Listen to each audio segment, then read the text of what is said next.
নমস্কার বন্ধুরা, কেমন আছেন সবাই? পিউয়ের রান্নাঘরে সকলকে স্বাগত জানাই। আজকের রেসিপি ওল চিংড়ি। এটি নতুন কোনো রান্না নয়, এটি প্রত্যেকের বাড়িতে রান্না হয়ে থাকে, কিন্তু আমি কি প্রসেসে রান্না করব সেটা আপনাদের শেয়ার করব। আপনারা কে কীরমভাবে রান্না করেন অবশ্যই কমেন্ট বক্সে জানাবেন। দেখে নেওয়া যাক আজকের রেসিপি। প্রথমে এই রকম মিডিয়াম সাইজের ওল কেটে নিয়েছি, আপনারা যে যেমন পছন্দের মতন কেটে নেবেন। এর পাশে রাখা আলুগুলো একইভাবে কেটে নিয়েছি, নিয়ে ভালো করে ধুয়ে নেব। এবার কড়াইতে দেবো জল, তার মধ্যে 2 চামচ নুন দিয়ে কচু আর আলুগুলোকে সিদ্ধ করে নেব 2 মিনিটের জন্যে। তারপর একটা মশলা বানিয়ে নেব। একটা মিডিয়াম সাইজের পেঁয়াজ, টমেটো, আদা, কাঁচা লঙ্কা, শুকনো লঙ্কা আর জিরে অল্প জল দিয়ে ভালো করে একটা স্মুথ পেস্ট বানিয়ে নেব। নিয়ে এখন কচু আর আলুটা সিদ্ধ হয়ে গেছে, এবার কড়াইতে দিয়ে দেবো তেল। তেলটা অল্প হয়ে গেছে, তার জন্য আরেকটু দেবো। গরম হয়ে গেলে দেব সিদ্ধ করে রাখা আলুটাকে বেশ ভালো করে লাল লাল করে ভেজে নেব।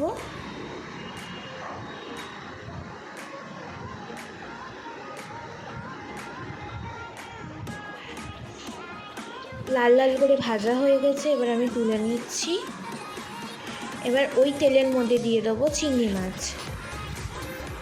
চিংড়ি মাছটাকেও আমি ভেজে নেব।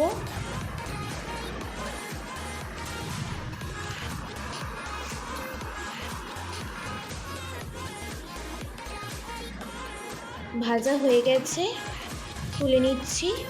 এবার ওই কড়াইয়ের মধ্যে দেবো আরেকটু তেল দিয়ে দেবো ফোড়ন, একটা তেজপাতা, একটা শুকনো লঙ্কা মাঝখান থেকে ফাটিয়ে দিয়ে দিয়েছি, আর জিরে দিয়ে নাড়াচাড়া করে নিয়ে দেবো যে মশলাটা পেস্ট করে রেখেছিলাম সেই মশলাটা।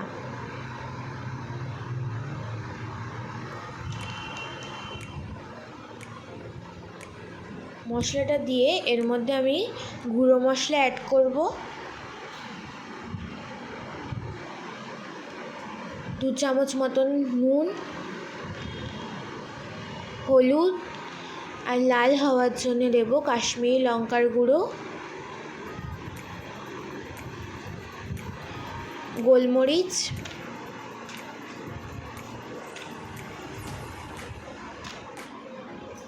ভালো করে এবার নাড়াচাড়া করে নিচ্ছি যাতে গুঁড়ো মশলাটা না পুড়ে যায়, তার জন্য এর মধ্যে দেবো অল্প জল দিয়ে ভালো করে ঢাকনা দিয়ে কষিয়ে নেব।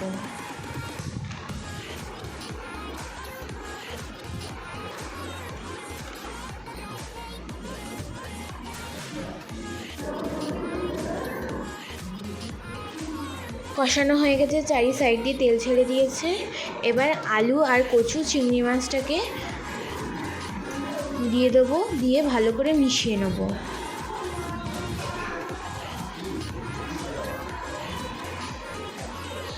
মেশানো হয়ে গেলে দেব অল্প জল দিয়ে ভালো করে কষিয়ে নেব।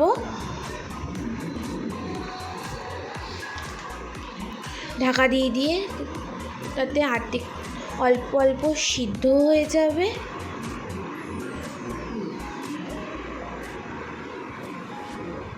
কষানো হয়ে গেছে দেখে বুঝতে পারছো। এবার আমি জল দিয়ে দেবো।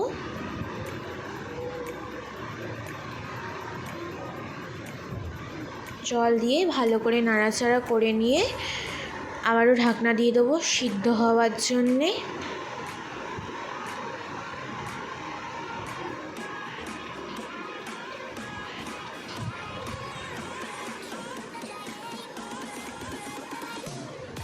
আলু আর কচুটা সিদ্ধও হয়ে গেছে, আমি দেখে নিচ্ছি একটু খুন্তি দিয়ে।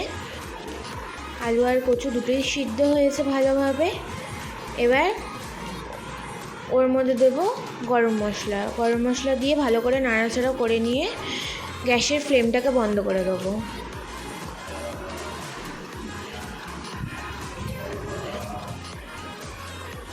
এবার একটা বাটিতে আমি সার্ভ করে দেখাচ্ছি। আশা করি আজকের রেসিপি সকলেরই ভালো লেগেছে।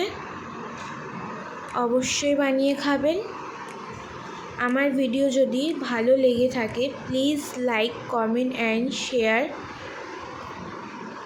করবেন। অবশ্যই চ্যানেলটি সাবস্ক্রাইব করে দেবেন। আজকের জন্যে এইটুকুই। আবার পরের দিন নতুন রান্না নিয়ে হাজির হব।